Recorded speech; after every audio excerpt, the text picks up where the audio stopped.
समाधान या चार क्षणात महत्व सांगणे भगवान तूच जाणू शकतो. म्हणून कुणीसे महाभाग म्हणून गेले. अस्तिरे जीवितम लोके अस्तिरे धन यौवने अस्तिरे पुत्रदानश्च धर्मकीर्तिम दयस्रम. प्रत्येक माणसाचं जीवन अशाश्वत आहे. माणसाला मिळविलेलं धन अशाश्वत, पुत्र वा पत्नी अशाश्वत.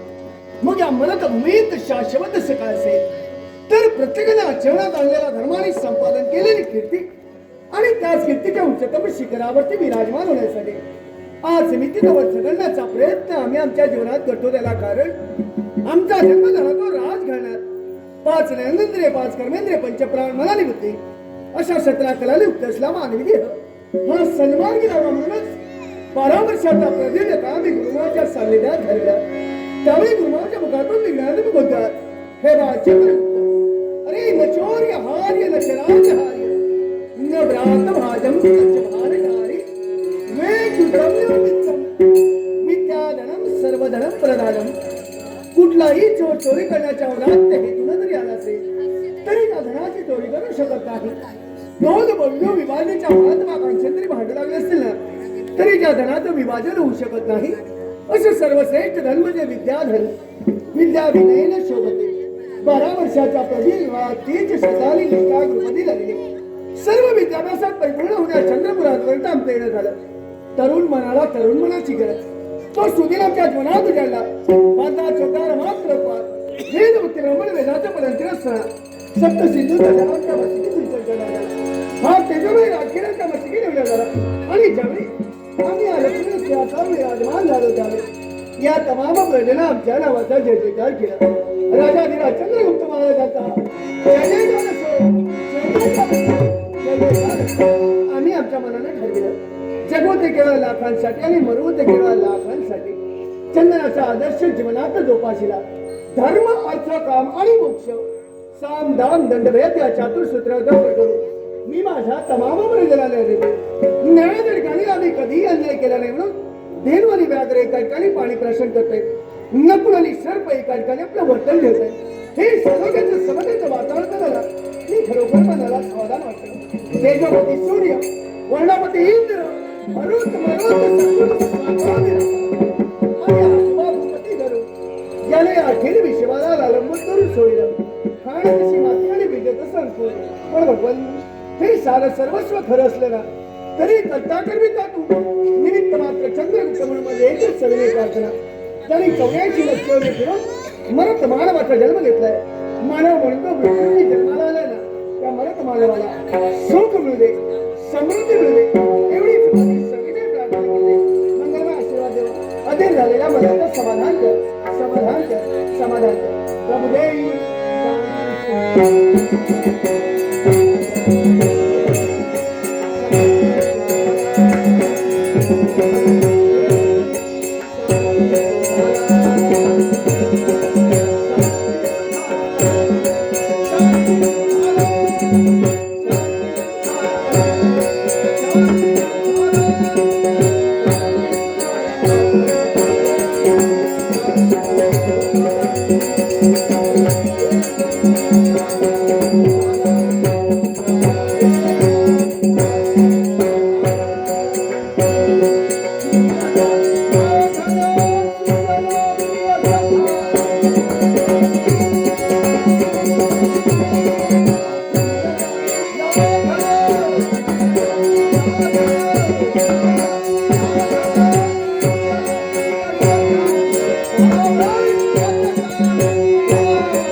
राजा भूदेव सुस्वागतम सुस्वागतम. या चंद्रपुराच्या राजप्रसादी आपलं स्वागत. तो द्वारावर तिष्ठ तुम्हेगा राजराजेश्वर चंद्रगुप्त आपल्याच्या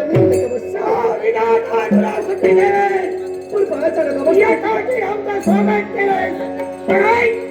या स्वागताचा स्वीकार आम्ही करणार नाही आहोत. आमच्या प्रथम प्रश्नाचं उत्तर तुझ्या कर्मी हवंय. रागाला लाल बुंद झाला. नखशिकांत पेटून उठला. आपला कोणी उपमर्द केला का? हे राजा आपली कोणी बाण खंडना केली का? ते जो भंग या चंद्रपुरात आपल्याला कोणी लावून तो बोललं का? रे राजकर्त्या म्हणजे आमचा अपमान कोणी केला? आमचा तेजोभंग कोणी केला? हा प्रश्न तू आम्हाला विचारतोयस. मला सांग रे राजकर्ता राजकर्ता या शब्दाची संज्ञा काय आहे? पुढे और राजा होण्यास जगी पात्र नसे कुणी मानवी. राजा ईश्वर इच्छा बळे चालत. प्रत्येक राजकर्ता परमेश्वरी हो. र म्हणजे रेत आणि ज म्हणजे जतन. त्याला समाज जीविता पलीकडे रेतेचं जतन केलं. रेतेचा सांभाळ केला. त्यालाच राजा म्हटला गेला. पण आज हा प्रश्न का? याला कारण आहे रेतेचं जतन करणारा म्हणजेच राजकर्ता म्हणून तू स्वतःला संबोधितोस. मग या तुझ्या राज्यात ते काय घडतंय त्याची कल्पना तुला नाही. राजा म्हणून मी समजण्यापेक्षा या तमाम प्रजेला आपला अग्रगण्य नेता म्हणून माझी निवड केली आणि या राजगादीवर बसविलं. या तमाम प्रजेचं राज्य मी सांभाळण्याची जबाबदारी परिपूर्ण करतो. आणि या राज्यात काय घडतं हे मला माहित नाही. एक गोष्ट ध्यानी असू द्या. प्रत्येक राजकर्त्याचे नेत्र आणि कर्ण म्हणजे गुप्तहेर असतात. राज्यात जे काही घडतं ते गुप्तहेराकडून कळविले जातं आणि तदनंतर पुढील हालचाली केल्या जातात. आपल्या बाबतीत काय घडलं हे जर मला गुप्तहेराकडून कळलं असतं ना तर तुम्हाला मी राजप्रसाद येण्यास तुझे नेत्र म्हणजे ते तुझे गुप्तहेर. आज ते गुप्तहेर स्वतःचं कर्तव्य अडत्या प्रकारे परिपूर्ण करतायत हे तू पडताळून पाहावं असं तुला कधी वाटलं नाही का? तुम्ही फिर्यादी आहात. आरोपी प्रत्यक्ष हजर असायला हवा. तुम्ही त्यांच्या बाबतीत फिर्याद दाखल केली. मी त्याला दरबारी बोलवी. घडलेला प्रकार तुमच्याकडून जाणून घेतल्यानंतर त्याला मी दाब विचारेन. राजकर्त्या या ठिकाणी न्यायाचा दरबार घडविण्यासाठी मी आलो नाहीये. अरे आम्हा ब्राह्मणांजवळ असणारे अपमान तुम्हा क्षत्रियांजवळ दिले तर जनतेचं रक्षण व्हावं. ब्राह्मण प्रतिपालक म्हणून तुम्हाला संबोधलं गेलं. मला सांग त्याच ब्राह्मणांची जर अवहेलना होत असेल त्याच ब्राह्मणांचा जर छळ होत असेल तर राजकर्ता म्हणून तुला संबोधलं जातंय. कसला राजकर्ता होतो? या विश्वाच्या पाठीवर अशी कोण माय व्याली जिला जो राजा चंद्रगुप्ताच्या अधिकारात अतिक्रमण करेल? नाव सांगा. देव दानव मानव यक्ष गणगंधर्व कृमी कीटक कुणी असू द्या शाष्टम प्रतिशाष्टम ठोसास ठोसास हात नाही घ्यायचा केला जाईल. राजन एक कथन करण्यासाठी माझी पाहुणा इथवर आले. आमचा अपमान आमची मानखंडना तेजोभंग कोणी केला असेल. अरे आम्ही ब्राह्मण हो आम्हाला कर्तव्य गंगा तीराच्या ठिकाणी जाऊन करतो. त्या ठिकाणी कुणीतरी यक्ष आज आमचा भक्ती खंड पाण्यासाठी यक्ष नामक कुणीतरी व्यक्ती निर्माण झाले. गंगावती होमवती देवता विध्वंस. मग भूदेव चिंता नसावी.